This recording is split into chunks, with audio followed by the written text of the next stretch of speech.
الحمد لله نحمده ونستعينه ونستغفره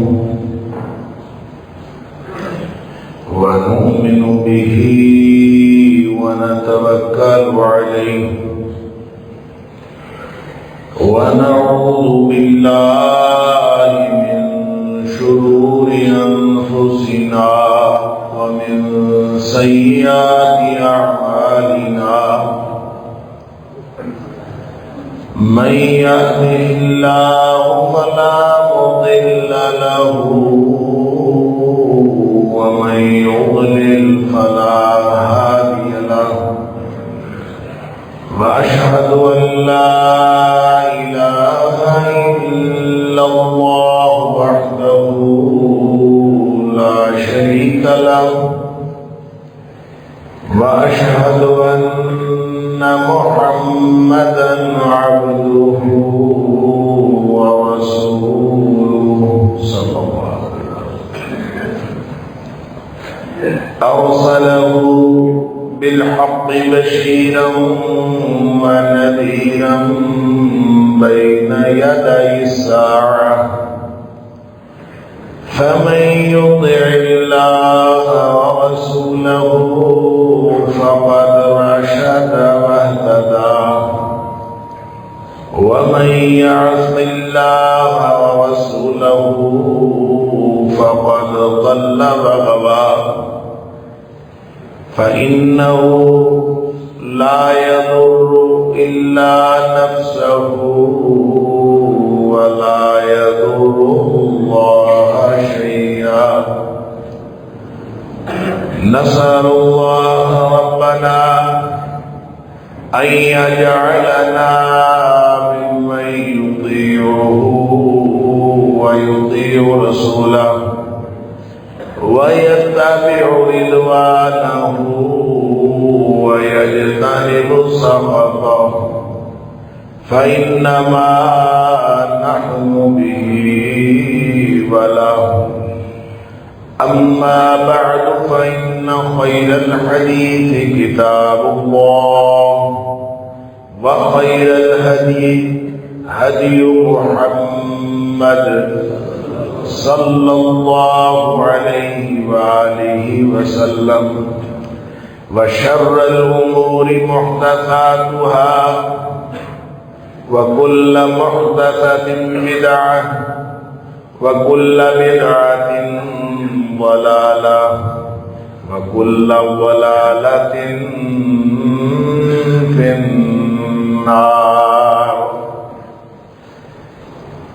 فأعوذ بالله السميع العليم من الشيطان الرجيم من همزه ونفخه ونفثه بسم الله الرحمن الرحيم والعصر إن الإنسان لفي خسر إلا الذين آمنوا وعملوا الصالحات وتواصوا بالحق وتواصوا بالصبر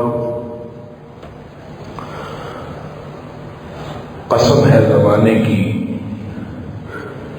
بے شک ہر انسان خسارے میں ہے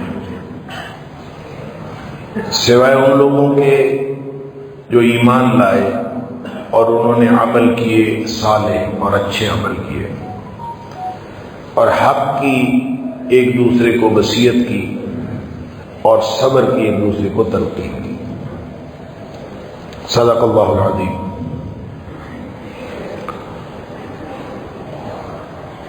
اللہ کریم نے جس امتحان کے اندر مجھے اور آپ کو ہم سب کو مبتلا فرمایا ہے اپنی حکمت بالغہ کے تحت اس امتحان میں وقت کی بہت اہمیت ہے اور ہر چیز اللہ کریم نے وقت کے ساتھ منسلک کر دی اگرچہ وقت یا زمان، اس کی تخلیق بھی کائنات کے ساتھ ہی ہوئی ہے. جب باقی کائنات بنی ہے تبھی وقت بنا ہے. اسی لیے اللہ کریم اپنے علم کے اعتبار سے ماضی، حال اور مستقبل کے اس تقسیم والے علم کا حامل نہیں ہے، اور وہ علم اللہ نہیں رکھتا جو انسانوں کا علم ہے، جو ماضی، حال اور مستقبل کی تقسیم میں منقسم ہے. اللہ کا علم ازلی و ابدی ہے، اس کا تعلق ماضی، حال اور مستقبل کے ساتھ نہیں ہے.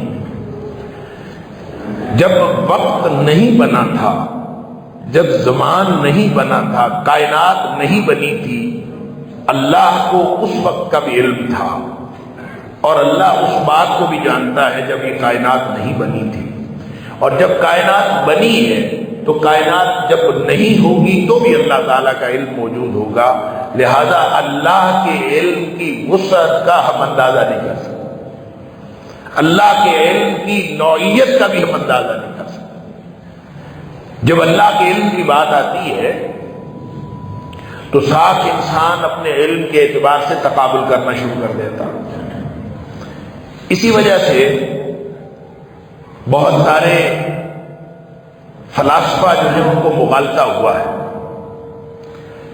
کسی نے یہ تک کہہ دیا کہ اللہ کو جزیات کا علم نہیں ہوتا، اللہ کو بس کلیات کا علم ہوتا ہے. یہ مغالطہ اس لیے پڑا کہ ان کا خیال یہ ہے کہ اگر جزیات کا علم اللہ کے لیے لازم قرار دے دیا جائے تو اس کا نتیجہ یہ نکلے گا کہ جزیات تو لمحہ لمحہ بدلتی رہتی ہیں. ابھی کچھ دیر پہلے جمعہ شروع نہیں ہوا تھا، اب جمعہ شروع ہو گیا ہے. تو اگر اللہ کا علم جزیات کے ساتھ ساتھ چلتا ہے تو اس کا مطلب یہ ہوگا کہ اللہ کے علم میں اب سے کچھ دیر پہلے یہ تھا کہ جمعہ نہیں ہو رہا، اور اب یہ اللہ کے علم میں آ گیا کہ جمعہ ہو رہا ہے. اس کا مطلب یہ ہوگا کہ اللہ کے علم کے اندر تبدیلی واقع ہو گئی. لہذا جب اللہ کے علم کے اندر تبدیلی لازم آتی ہے جزیات کے علم سے، تو انہوں نے نتیجہ یہ نکالا کہ اللہ کا علم جزیات کا علم ہے ہی نہیں، اللہ کو صرف کلیات کا علم ہوتا ہے، اللہ کو جزیات کا علم ہوتا ہی نہیں. حالانکہ ان کو یہ نہیں پتا، وہ موازنہ کرتے ہیں تو انسانوں کے علم کے ساتھ اللہ کے علم کا موازنہ کرتے ہیں. وہ یہ نہیں جانتے یا یہ خیال نہیں رکھتے کہ لیس کمثلہ شیء، اللہ جیسی کوئی چیز ہے ہی نہیں. اللہ کی ذات جیسی کسی کی ذات نہیں، اللہ کی سماعت جیسی کسی کی سماعت نہیں. اس نے بنایا ہے سمیع بصیر، انسانوں کو بھی بنایا ہے. انا خلقنا الانسان من نطفۃ امشاج نبتلیہ فجعلناہ سمیعا بصیرا. اللہ فرماتا ہے ہم نے انسان کو سمیع و بصیر بنایا، اور خود اللہ وہ بھی سمیع و بصیر ہے. انسان کو بھی اس نے سمیع و بصیر بنایا ہے. فجعلناہ سمیعا بصیرا، خود فرماتا ہے ہم نے اس کو سمیع و بصیر. ایک سماعت و بصارت انسان کی ہے، ایک سماعت و بصارت اللہ کی ہے. فرمایا لیس کمثلہ شیء وہو السمیع البصیر. اس جیسی کوئی چیز دنیا کائنات میں نہیں ہے، وہ بھی سمیع اور بصیر، لیکن اس کی سماعتیں اور بصارتیں وہ انسان جیسی ہے ہی نہیں، نہ نوعیت کے اعتبار سے، نہ درجے کے اعتبار سے، وہ کسی بھی اعتبار سے انسان جیسی نہیں ہے. اسی طرح وقت کے اعتبار سے بھی، اور علم کے اعتبار سے بھی، اور وقت کے علم کے اعتبار سے بھی اللہ تعالیٰ کا علم جو ہے وہ انسانوں کے علم سے وہ بالکل مختلف ہے، نوعیت کے اعتبار سے بھی اور درجے کے اعتبار سے. انسان بس اپنا علم کے حساب سے دیکھتا ہے کہ جو گزر گیا وہ ماضی ہے، جو موجود ہے وہ حال ہے، جو آنے والا ہے مستقبل ہے. اللہ کے سامنے ساری کائنات کل کی حیثیت سے پڑی ہوئی ہے. اللہ کو ماضی، حال اور مستقبل سے کیا معلوم، کیا فرق پڑتا؟ ہر چیز اللہ کے سامنے پڑی. اللہ کو مستقبل کا بھی اسی طرح علم ہے جس طرح ہمیں ماضی کا بھی نہیں ہے. ہمیں حال اور ماضی کا اتنا علم نہیں ہے جتنا اللہ کا کامل علم مستقبل کا بھی ہے، لیکن بہرحال ہمارے تمام اعمال کو اللہ نے وقت کے ساتھ منسلک کر دیا۔ اسی سے تدریج بنتی ہے۔ بچے کے اوپر اللہ نے وہ سارے اعمال فرض نہیں کیے، جب وہ بڑا ہوتا ہے، بلوغت کی عمر کو پہنچتا ہے، تو پھر اعمال فرض ہو جاتا ہے، یعنی ایک تدریج ہے۔ پھر ایسا بھی کہا کہ جب 40 سال عمر ہو جائے تو پھر اس کو یہ دعا کرنی چاہیے، رب اوزعنی ان اشکر نعمتک التی انعمت علی۔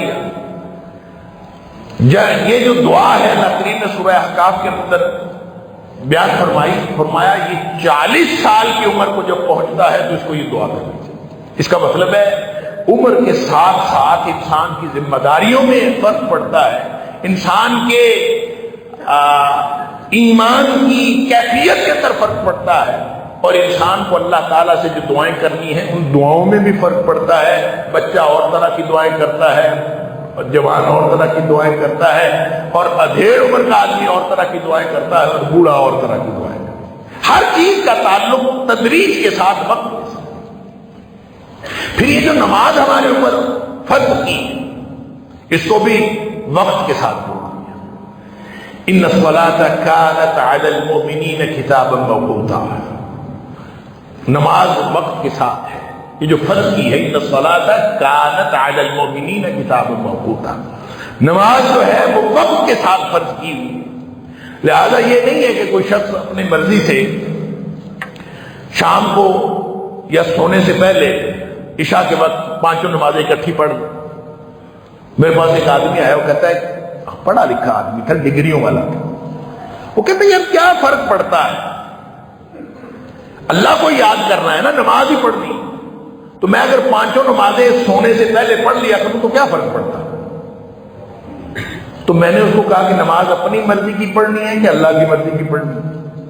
اگر تو اللہ کی مرضی کی پڑھنی ہے تو اس نے وقت کے ساتھ فرض کی ہے، ان الصلاۃ کانت علی المؤمنین کتابا موقوتا، اس قدر پرسین کے ساتھ فرق ملحوظ رکھتا ہے وہ کہ نبی اکرم صلی اللہ علیہ وسلم نے فرمایا جس نے مغرب سے پہلے 1 رکعت عصر کی پالی اس نے مغرب پالی۔ اس کا مطلب یہ ہے کہ اگر سورج غروب ہو گیا اور عصر نہیں پڑی تو وہ ضائع ہو گئی، اور وہ جو نبی پاک صلی اللہ علیہ وسلم نے فرمایا کہ عصر ضائع ہونے کا مطلب پتہ ہے کیا؟ جیسے گھر بار، بچے، اولاد، ہر چیز لٹ گئی، سب کچھ ضائع ہو گیا، جل کے خاکستر ہو گیا، یہ نقصان تھوڑا ہے، عصر ضائع ہونے کا نقصان زیادہ ہے۔ اور وہ ضائع کب ہوتی؟ جب وقت نکل جاتا ہے، وقت نکل جاتا ہے تو ضائع ہوتی ہے، وقت کے اندر پڑھ لی تو ضائع نہیں ہوئی، تو اس کا وقت کے ساتھ تعلق ہے۔ اور اگر کوئی ایسا کسی معاملے میں پھنسا تھا اور اس کو اچانک یاد آیا اور مغرب یعنی سورج غروب ہونے سے پہلے اس نے 1 رکعت پڑھ لی تو نبی پاک صلی اللہ علیہ وسلم اس نے فجر پا لی، اس کو گویا اس کا عصر اس نے پا لی، عصر کا وقت جو ہے اس نے پا لی۔ اللہ، اسی طرح فجر کے بارے میں بھی نبی پاک صلی اللہ علیہ وسلم کو۔ تو کہنے کی بات یہ ہے کہ نماز کا تعلق وقت کے ساتھ، روزہ ہے، آپ جب کبھی مرضی روزہ رکھ سکتے ہیں، لیکن وہ فرضی روزہ نہیں ہے، وہ نفلی روزہ، جب مرضی رکھیں، سوموار کا رکھیں، جمعرات کا رکھیں، ہفتے کا رکھیں، اتوار کا رکھیں، تسلسل میں جمعے کا بھی رکھیں۔ اکیلا جمعے کا رکھنے سے منع فرمایا، اکیلا جمعے کا روزہ نہیں رکھنا۔ ہاں جمعرات کا ساتھ رکھا ہے، جمعے کا رکھ لیا پھر ٹھیک ہے، جمعے کا رکھا ہے ساتھ، ہفتے کا بھی رکھ لیا پھر ٹھیک ہے۔ اکیلا جمعے کا نفلی روزہ نبی پاک صلی اللہ علیہ وسلم منع فرمایا۔ اچھا، لیکن جب رمضان آتا ہے تو وہ فرض روزے، اور وہ فرض روزے کی جو بھی اہمیت ہے وہ وقت کے ساتھ ہے، وہ وقت جو صرف رمضان میں آتا ہے۔ کوئی شخص کہے کہ میں 30 روزے رمضان کے علاوہ رکھ لوں گا، یعنی 30 روزے ہی رکھنے ہیں نا، تو میں رمضان کی بجائے شعبان میں رکھ لوں؟ 30 روزے پورے کرنے ہیں، میں شوال میں رکھ لوں، میں کسی اور مہینے میں رکھ لوں؟ میں مسلسل 30 روزے رکھ لوں گا، لیکن میں رمضان میں نہیں رکھتا۔ مسلسل 30 روزوں کی بات کیا ہے؟ نبی اکرم صلی اللہ علیہ وسلم نے فرمایا جس نے ایک روزہ چھوڑ دیا، اللہ اکبر، جس نے ایک روزہ چھوڑ دیا، من افطر صوما، جس نے ایک روزہ چھوڑ دیا، من غیر رخصت ولا مرض، جو اللہ کے رسول نے یا اللہ کریم نے قرآن میں رخصتیں عطا فرمائی ہیں، اس رخصت یا بیماری کا کوئی مسئلہ نہیں تھا۔ رخصت کیا ہے؟ مسافر کو رخصت ہے، بیمار کو رخصت ہے، من غیر رخصت ولا مرض، کوئی رخصت نہیں تھی، کوئی مرض نہیں تھا، لیکن یہ روزہ چھوڑ بیٹھا، ایک روزہ تھا رمضان کا۔ اس کی وقت کی اتنی اہمیت ہے، نبی اکرم صلی اللہ علیہ وسلم فرمایا لم يقض عنہ صوم الدہر وَإِنْ صَامَهُ، ایک روزہ اگر رمضان کا چھوڑ دیا تو روزوں کی اہمیت رمضان کے وقت کے ساتھ اتنی ہے کہ ایک روزہ چھوڑ دینے کے بعد انسان ساری زندگی روزے سے رہے، ساری زندگی روزے سے رہے، ہمیشہ روزہ رکھے، حالانکہ وہ رکھ نہیں سکتا۔ فرمایا وَإِنْ صَامَهُ، رکھ نہیں سکتا کا مطلب طاقت نہیں ہے کسی کے پاس ہمیشہ روزہ رکھنے کی۔ فرمایا وَإِنْ صَامَهُ، اگر رکھ بھی لے تو وہ ایک روزے کا نقصان پورا نہیں ہوتا۔ لم يقض عنہ صوم الدہر وَإِنْ صَامَهُ، ساری زندگی بھی روزے رکھتا رہے تو وہ ایک روزے کا نقصان پورا نہیں ہوتا، کیونکہ اس کی اہمیت وقت کے ساتھ ہے۔ روزے ہیں تو رمضان، اللہ حج ہے تو قرآن کہتا ہے الحج اشہر معلومات، وہ بھی وقت کے ساتھ جڑا ہوا ہے۔ ایسا نہیں ہے کہ جب مرضی آپ، وہی منا ہے، وہی میدان عرفات ہے اور وہی مزدلفہ ہے، آپ جائیں سیر کر کے آ جائیں، 2 دن نہیں، 4 دن نہیں، 6 دن نہیں، 10 دن نہیں، 10 مہینے رہ کے آ جائیں، حج نہیں ہوتا۔ حج ہوتا ہے تو وہ صرف انہی دنوں میں ہوتا ہے جن دنوں کو اللہ کریم نے حج کے لیے مقرر فرمایا ہے، وہ انہی دنوں میں کریں گے تو پھر حج ہو جائے گا۔ وقوف عرفہ ہے مثال کے طور پر، حج کچھ دنوں میں کچھ مقامات پر کیے جانے والے کچھ اعمال کا نام ہے، اعمال کے مجموعے کا نام، ان میں سے جو سب سے بڑا رکن اعظم ہے وہ وقوف عرفہ ہے۔ عرفات کے اندر وقوف کرنا، ظہر سے لے کر ظہر پہ، ظہر اور عصر اکٹھی پڑھنی ہے اور پھر مغرب تک وہاں پہ رکنا ہے اور دعائیں کرنی ہے، یہ وقوف عرفات، یہ حج کا رکن اعظم۔ جس نے یہ نہیں کیا اس کا حج نہیں، لیکن اس کا وقت کے ساتھ ایسے تعلق جوڑ دیا، سبحان اللہ۔ حالانکہ جو اسلامی دن، اسلامی تاریخ کے اعتبار سے جو دن شروع ہوتا ہے وہ مغرب سے شروع ہوتا ہے، پچھلی مغرب سے، یعنی آج رات کو چاند نظر آیا تو کل یکم ہے، تو آج والی رات اس میں شامل ہے، 24 گھنٹے کی جو تاریخ ہے اس میں پچھلی رات شامل ہوتی ہے۔ لیکن حج کے بارے میں نبی اکرم صلی اللہ علیہ وسلم نے فرمایا کہ جو شخص اگلی رات میں، یعنی وقوف عرفہ نہیں کر سکا، اگلی رات میں فجر ہونے سے پہلے پہلے اگر وہ عرفات میں آ گیا تو اس کا حج پورا ہو گیا، بلکہ فرمایا عرفات سے گزر بھی گیا تو اس کا حج پورا ہو گیا، بلکہ بعض فقہاء نے لکھا ہے کہ ہوائی جہاز کے اوپر ہو اور عرفات کے اوپر سے گزر جائے تو بھی اس کا حج ہو جاتا ہے۔ کیوں؟ اس کا تعلق وقت کے ساتھ، اگر اس وقت میں گزر گیا، اس وقت میں وقوف عرفہ ہو گیا، عرفات کے میدان کو ٹچ کر لیا، اس وقت کی اہمیت ہے کہ اس کا حج پورا ہو گیا۔ اور اگر اس نے اس کے علاوہ چاہے کئی مہینے وہاں پہ رہے، جائے سیر کرے، رکے ٹھہرے. حج کوئی نہیں ہوتا. حج کا تعلق خاص دنوں کے ساتھ، خاص مہینوں میں. الحج اشہر معلومات. اللہ اکبر. زکوٰۃ ہے، اس کا تعلق بھی وقت کے ساتھ.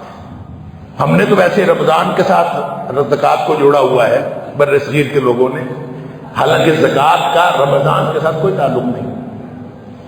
زکوٰۃ کا تعلق مال کے اوپر سال گزر جانے پر ہے. مال نصاب سے بڑھ جائے، جو بھی نصاب ہے اس سے بڑھ جائے، حتی یحول علیہ الحول، اور پھر اس کے اوپر سال گزر جائے، اس کے اوپر زکوٰۃ فرض ہو جاتا ہے. وہ جب بھی وہ شعبان میں شروع ہو سال آپ کا، وہ شوال میں شروع ہو، رجب میں ہو، وہ کسی بھی ہو، سفر محرم کسی مہینے میں آپ کا مال آپ نصاب سے بڑھا اور اس کے اوپر پھر سال گزر گیا، تو آپ نے اگر زکوٰۃ نہیں دی اور آپ انتظار کرتے رہے کہ رمضان آئے گا تو پھر میں زکوٰۃ دوں گا، تو آپ اتنا عرصہ گنہگار ہیں، آپ کے اوپر قرض ہے وہ زکوٰۃ. اور اس دوران اگر وفات ہو گئی تو وہ ایسے ہی ہوگا جیسے آپ کے اوپر قرض تھا اور آپ موت ہو گئے. اور نبی پاک صلی اللہ علیہ وسلم ایسے شخص کا جنازہ نہیں پڑھایا کرتے تھے جس کے اوپر قرض ہوتا. حتی یحول علیہ الحول، سال گزرنا، اس کا تعلق بھی وقت کے ساتھ. انسان جو عام اعمال کرتا یہ بھی اللہ نے یہ وقت دیا ہے، مہلت دی ہے، اور یہ وقت ہماری موت تک کا ہے. یہ مہلت کتنی ہے؟ ہماری موت تک کی ہے. اور قرآن کہتا ہے کہ قیامت والے دن لوگ جب کہیں گے نا، کفار کہیں گے، چیخیں گے، چلائیں گے، جہنمی کہیں گے اللہ ایک دفعہ واپس بھیج دے، اب ہم جا کے وہ عمل نہیں کریں گے جو پہلے کرتے تھے، اب ہم ٹھیک عمل کریں. اللہ اکبر. تو اللہ تعالیٰ فرمائے گا اولم نعمرکم، کیا میں نے تمہیں عمر نہیں دی تھی؟ مہلت تو دی تھی، پوری عمر ملی تھی. ما یتذکر فیہ من تذکر، جو اس میں نصیحت حاصل کرنا چاہتا وہ کر سکتا تھا، پوری مہلت ملی تھی. اللہ. وجاءکم النذیر، تمہارے پاس ڈرانے والے بھی آئے تھے. انبیاء آئے تھے، انبیاء کے بعد علماء آئے تھے، علماء کے بعد ان کی نسلیں علماء آئی تھیں، اور علماء نے تمہیں اللہ کے نبیوں کا پیغام پڑھ پڑھ کے سنایا. وجاءکم النذیر، تمہارے پاس پوری مہلت تھی. اولم نعمرکم، تمہیں پوری مہلت نہیں ملی تھی، وقت ملا تھا. تو جس کو وقت نہیں ملا، اس کا مطلب یہ ہے کہ جس کو وقت نہیں ملا یا جس کو موقع نہیں ملا، جس کو اللہ تعالیٰ نے وقت عطا نہیں کیا، اس کے اوپر کوئی گرفت نہیں ہے. یہ اللہ کا امتحان کا نظام ہے، یہ دنیا کا نظام امتحان نہیں ہے. وہاں ایسا نہیں ہوتا. یہ دنیا والے تو کہتے ہیں نا کہ ignorance of law is no excuse. جس کو قانون کا پتہ نہ ہو، آپ یہ بہانہ نہیں بنا سکتے. آپ ٹریفک سگنل کی خلاف ورزی کرتے ہیں اور آپ کو سارجنٹ آ کے پکڑ لے اور وہ کہے کہ آپ کا چالان کرنا، آپ کہیں مجھے تو پتہ نہیں تھا. یہ کوئی بہانہ نہیں. دنیا کے قانون میں مجھے پتہ نہیں تھا یہ بہانہ نہیں ہے. کیوں؟ قانون کہتا ہے آپ کو قانون کا پتہ ہونا چاہیے. اگر نہیں پتا تو آپ پھر بھی مجرم ہیں. لیکن جو اللہ کا قانون ہے، سبحان اللہ، وہاں اگر کسی کو نہیں پتا تو وہ اس کو چھوڑ دیتا ہے. وہ اس کو پکڑتا ہے جس نے بتانا تھا اور اس نے نہیں بتایا. وجاءکم النذیر، وہ جو ڈرانے والا آیا تھا، اگر اس نے نہیں بتایا، اگر بتانے والے نے نہیں بتایا تو وہ پکڑا جائے گا. اور وہ شخص جس کو نہیں پتا اور جس کا علم نہیں ہے وہ کچھ نہیں کہتا. یہ اسلام کا قانون شاندار قانون ہے، اور یہ اللہ نے ان لوگوں کو جن کے پاس کوئی موقع نہیں تھا، جن کو موقع نہیں ملا، جن کے پاس علم نہیں آیا، جن کو وقت نہیں ملا، جن کو جتنا وقت ملا اس میں انہوں نے کارکردگی دکھائی، اللہ نے اس کو قبول کر لی۔ اللہ اکبر۔ غالباً صحابی کا نام اسیرم ہے، غالباً اسیرم رضی اللہ تعالی عنہ، اسلام قبول کیا اور جہاد کا اعلان ہو چکا تھا اور فوراً جہاد کے لیے چلے گئے، جا کے لڑے، شہادت ہو گئی۔ نہ زندگی میں کوئی نماز پڑھی، نہ زندگی میں کبھی وضو کیا، نہ زندگی میں کوئی اور عمل کیا، اللہ کوئی کچھ نہیں کیا، اور جا کے شہادت ہو گئی۔ اور وہ ایسے صحابی ہیں کہ جن کو بغیر نماز پڑھے اللہ تعالیٰ نے شہادت عطا فرما دی، بغیر کوئی اور نیکی کیے، ڈائریکٹ ادھر اسلام قبول کیا ہے، ادھر جا کے لڑے ہیں اور موقع نہیں ملا۔ جو موقع ملا انہوں نے کارکردگی دکھا دی، اپنی جان اللہ کے سپرد کر۔ تو جتنا موقع ملے، ان ساری چیزوں کا تعلق وقت کے ساتھ، اور اگر انسان نے وقت ضائع کر دیا، موقع ضائع کر دیا، پھر یہ ذمہ دار ہے۔ اگر یہ وقت ضائع کرتا، وقت موجود ہے، تو یہی اللہ کریم قرآن حکیم میں فرماتے ہیں کہ قیامت والے دن کہا جائے گا اَوَلَمْ نُعَمِّرْكُمْ مَا يَتَذَكَّرُ فِيهِ مَنْ تَذَكَّرَ، کیا اتنا موقع نہیں ملا تھا کہ جس نے نصیحت حاصل کرنی ہوتی وہ کر لیتا؟ وَجَاءَكُمُ النَّذِيرُ، تمہارے پاس ڈرانے والے بھی آئے تھے، اس کے باوجود اگر کسی نے موقع سے فائدہ نہیں اٹھایا تو وہ اپنا ذمہ خود اٹھائے۔ اللہ اکبر۔ اسی طرح توبہ کا تعلق بھی وقت کے ساتھ ہے۔ اللہ اکبر۔ توبہ کب کرنی ہے، کتنا وقت ہے؟ توبہ کرنے کے لیے جب ہم توبہ کا پروگرام بنا لیں کہ ہاں ہم نے اب توبہ کرنی ہے، انفرادی طور پر کوئی توبہ کا پروگرام بنا لے یا اجتماعی طور پر کوئی قوم اجتماعی گناہ سے توبہ کا پروگرام بنا لے، تو کتنا موقع ہے؟ اللہ اکبر۔ 2025 تک، 2026 تک، 2027 تک سود سے جان چھڑا دیں گے۔ کیسی قوم ہے، کیسی قوم؟ تاریخیں ڈالتی ایک مقدمے، وہ قوم جس کے آئین میں لکھا ہے کہ اسلام کے خلاف کوئی قانون نہیں بن سکتا اور معیشت کو سود سے پاک کیا جائے گا، وہ ہر نئے سال میں نئی تاریخ ڈالتی ہے، فلاں سال میں ہم کر دیں گے، فلاں سال میں۔ ابھی آپ کو پتا ہے کچھ پچھلے دنوں قانون سازی ہوئی ہے، پچھلے دنوں ایک نیا بل پاس ہوا ہے اور اس میں جو 2027 تک اس کو پھر موقع مل گیا ہے کہ ذرا 2027 میں جا کے ہم کریں گے، فی الحال ہم نہیں کر سکتے۔ انا للہ و انا الیہ راجعون۔ قرآن کہتا ہے وَأَنِيبُوا إِلَىٰ رَبِّكُمْ وَأَسْلِمُوا لَهُ، اللہ سے گناہ بخشوانے ہیں نا تو ایسے نہیں گناہ بخشتا، بخش دیتا ہے۔ قُلْ يَا عِبَادِيَ الَّذِينَ أَسْرَفُوا عَلَىٰ أَنفُسِهِمْ لَا تَقْنَطُوا مِن رَحْمَةِ اللَّهِ، اے حبیب صلی اللہ علیہ وسلم میری طرف سے میرے بندوں میں اعلان کر دیجیے، جس نے اپنی جان پر ظلم زیادتی کی ہے، لا تقنطوا من رحمت اللہ، اللہ کی رحمت سے مایوس ہونے کی کوئی بات نہیں، اللہ کی رحمت سے مایوس نہ ہو۔ کیوں مایوس نہ ہو؟ اس لیے مایوس نہ ہو کہ ان اللہ یغفر الذنوب جميعا، اللہ سارے کے سارے گناہ معاف کر دے گا۔ کیوں معاف کر دے گا؟ اس لیے معاف کر دے گا کہ انہ هو الغفور الرحیم، بے شک وہ ہے ہی بہت بخشنے والا اور ہمیشہ رحم کرنے والا، سبحان اللہ۔ لیکن کرے گا کیسے؟ وہ تب کرے گا جب تم اللہ کی طرف رجوع کرو گے۔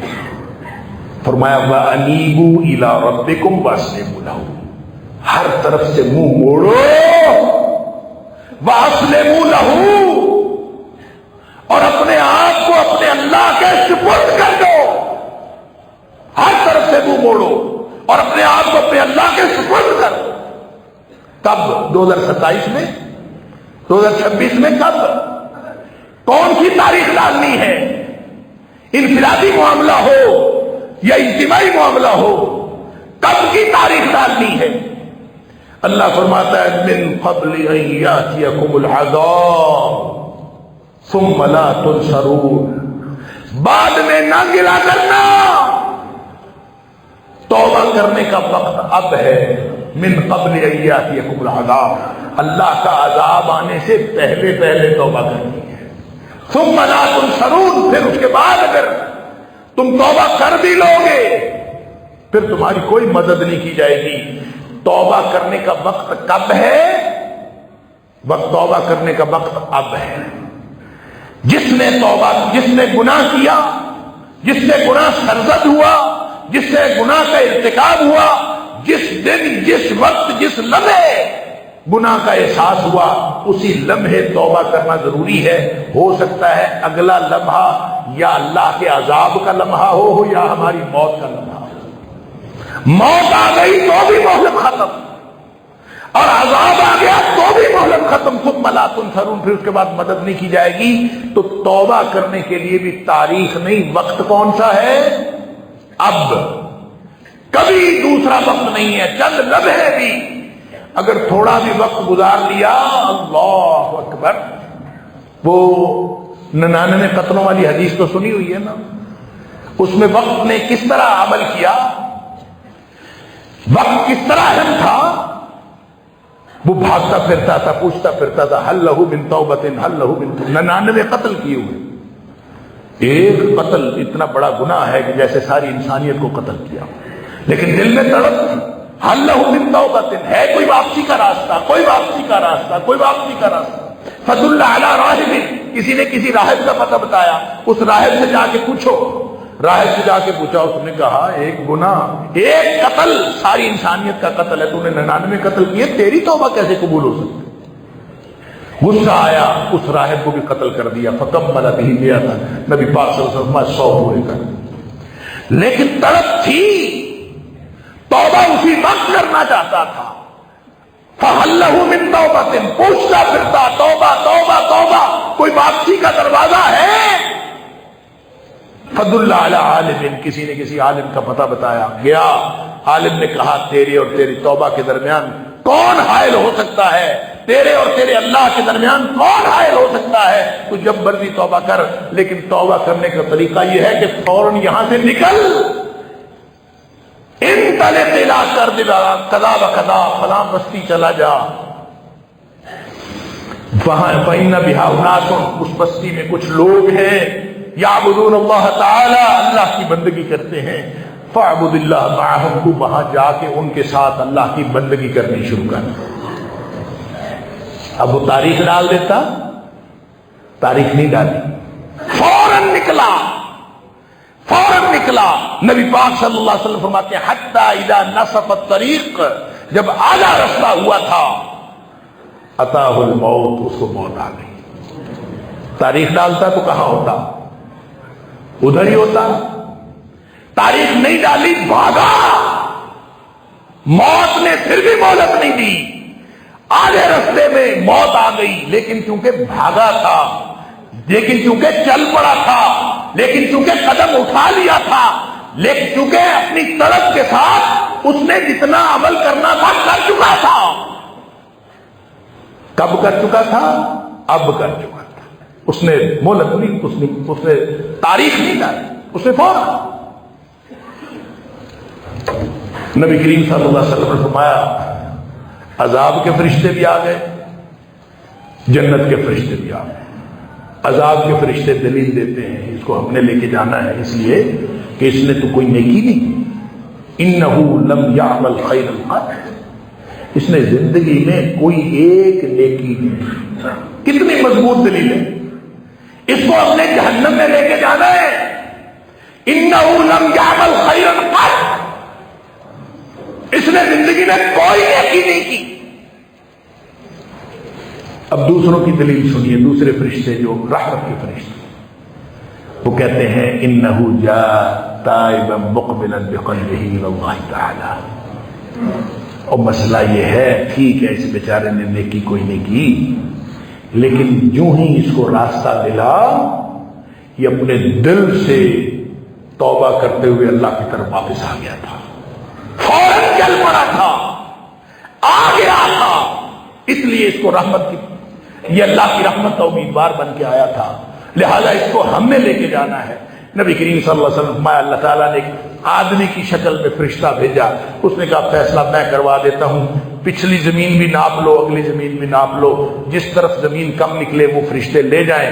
زمین تو برابر تھی، حتیٰ اذا نصف الطریق، تو خود نبی پاک صلی اللہ علیہ وسلم فرما چکے تھے، لیکن اب چونکہ وہ چل پڑا تھا، اس نے توبہ کی تاریخ نہیں ڈالی تھی، اس نے اب توبہ کی تھی، اس نے فوراً توبہ کی تھی، اس نے من قبل ان یاتیکم العذاب توبہ کی تھی، اور اس نے وہ عین وقت میں توبہ کی تھی۔ موت آ بھی گئی تو اب ذمہ اللہ کا ہے، لہذا نبی کریم صلی اللہ علیہ وسلم فرمایا اللہ نے زمین کو وحی کی، فَأَوْحَى اللَّهُ تَعَالَى إِلَى هَذِهِ أَن تَقَرَّبِي وَإِلَى هَذِهِ أَن تَبْعَدِي، زمین کو وحی ہوئی، ادھر والی کو کہا تو تھوڑی سی لمبی ہو جا، ادھر والی کو کہا تو تھوڑی سی سکڑ جا، تاکہ یہ جنت میں چلا جائے۔ اللہ اکبر، فَوُجِدَ أَقْرَبَ بِشِبْرٍ، پھر ایک بالشت وہ ادھر قریب پایا گیا، فَغُفِرَ لَهُ، اس کی مغفرت ہو گئی۔ وقت کے ساتھ اس کا تعلق ہے، تاریخ اگر ڈال دی تو پھر کچھ باقی نہیں بچتا۔ وقت انسان کی ہماری ساری زندگی کے ساتھ وقت کا تعلق ہے۔ اللہ تعالیٰ مجھے اور آپ کو، ہم سب کو اس وقت کی قدر کرنے کی توفیق عطا فرمائے۔ وآخر دعوانا الحمدللہ رب العالمین۔